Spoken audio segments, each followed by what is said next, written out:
$1 लाख का इनाम पाना चाहते हैं तो ये कहानी आपके काम की है।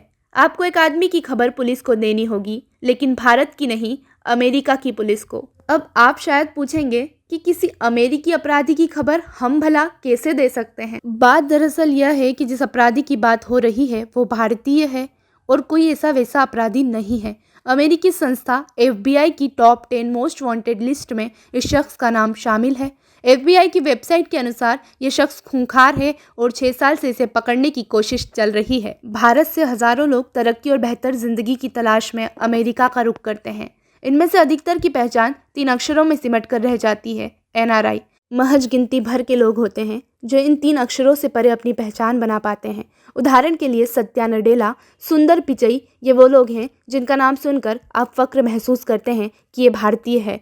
भद्रेश कुमार, चेतन भाई पटेल भी ऐसे भारतीयों की लिस्ट में अपना नाम शामिल करना चाहते थे। गुजरात के अहमदाबाद में एक जगह का नाम वीरमगाम, साल 1990 में भद्रेश की यहाँ पैदाइशी हुई। जिंदगी के 24 साल इसी शहर में काटने के बाद एक रोज अमेरिका जाने की इच्छा हुई। साल 2015 में पलक पटेल नाम की एक लड़की से उनकी शादी हुई। शादी के तुरंत बाद दोनों पति पत्नी अमेरिका पहुंच गए और डंकिन डोनट नाम के एक रेस्टोरेंट में काम करने लगे। जिंदगी बढ़िया चल रही थी। भद्रेश जल्द से जल्द अमेरिकी नागरिकता हासिल करना चाहता था, इसीलिए खूब मेहनत से काम करता था। पलक भी खूब मन से उनका हाथ बटाती थी। 12 अप्रैल 2015 की बात है। अमेरिका के मेरीलैंड राज्य में एक शहर है हैनोवर। मुंबई में जिसे बड़ा पाव होता है, वैसे ही अमेरिका में एक चीज चलती है जिसे डोनट के नाम से जाना जाता है। एक गोल बड़ा नुमा व्यंजन जिसके बीच में छेद होता है। बस अंतर यह है कि डोनट मीठा होता है। डंकिन डोनट नाम की यह रेस्टोरेंट चेन काफी मशहूर है और अब भारत के मेट्रो शहरों में भी यह मिलने लगा है। बहरहाल 12 अप्रैल के उस रोज डंकिन डोनट की एक ऐसी ही दुकान पर देर रात कस्टमर इकट्ठा हो रहे थे, लेकिन दुकान में उन्हें सर्व करने वाला कोई नहीं था। इत्तेफाक से इसी समय दुकान के पास से एक पुलिस वाला गुजर रहा था। दुकान में भीड़ देखकर उसने कौतूहलवश पूछताछ की। उसे जब पता चला कि काफी देर से दुकान को देखने वाला कोई नहीं है, उसने अंदर जाकर छानबीन करने की ठानी। किचन के पास उसने देखा कि खून से लथपथ एक महिला की लाश पड़ी है। ये पलक पटेल की लाश थी। किसने की थी पलक की हत्या? पुलिस ने केस दर्ज कर मामले की छानबीन शुरू की। सबसे पहले दुकान में मौजूद CCTV की फुटेज छानी गई। फुटेज में पलक के पति भद्रेश को दुकान से निकलते देखा जा सकता था। चूंकि फुटेज में कोई और नजर नहीं आ रहा था, इसलिए पुलिस को भद्रेश पर शक हुआ और उसकी खोजबीन शुरू हो गई। पुलिस जब भद्रेश और पलक के रिश्तेदारों से मिलने पहुंची तो उन्हें पता चला कि वह यहाँ से चला गया है। तब पुलिस का शक यकीन में बदल गया। घर वालों ने बताया कि दोनों के बीच काफी दिनों से तनाव चल रहा था।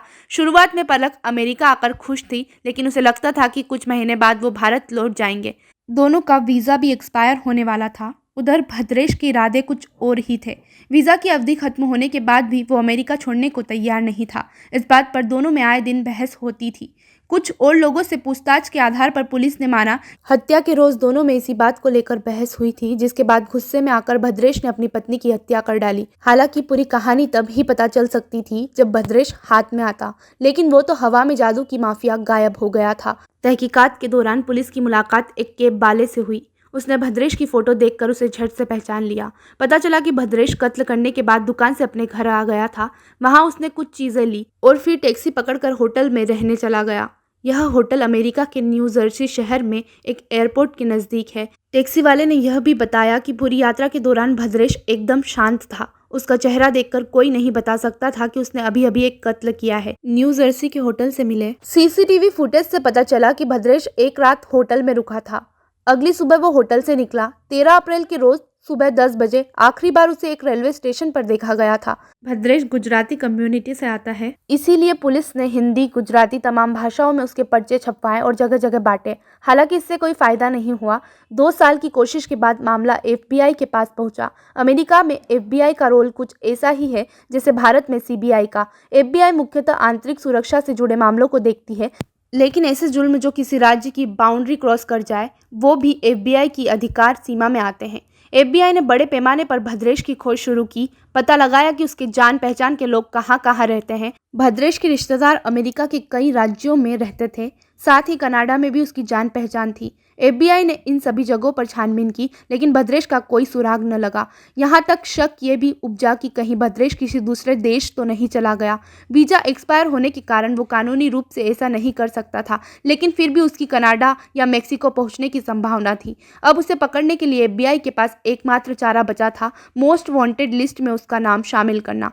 भद्रेश चेतन भाई पटेल का नाम साल 2023 में भी 10 मोस्ट वांटेड लिस्ट में बना हुआ है। FBI पिछले 6 सालों से उसे ढूंढ रही है। FBI की वेबसाइट पर जाकर आप भद्रेश से जुड़ी कोई भी जानकारी FBI तक पहुंचा सकते हैं, और अगर उस जानकारी से भद्रेश पकड़ा गया तो $1 लाख यानी कि 80 लाख रुपए आपको दिए जाएंगे। ऐसी ही और वीडियोस देखने के लिए चैनल को सब्सक्राइब करना न भूलें।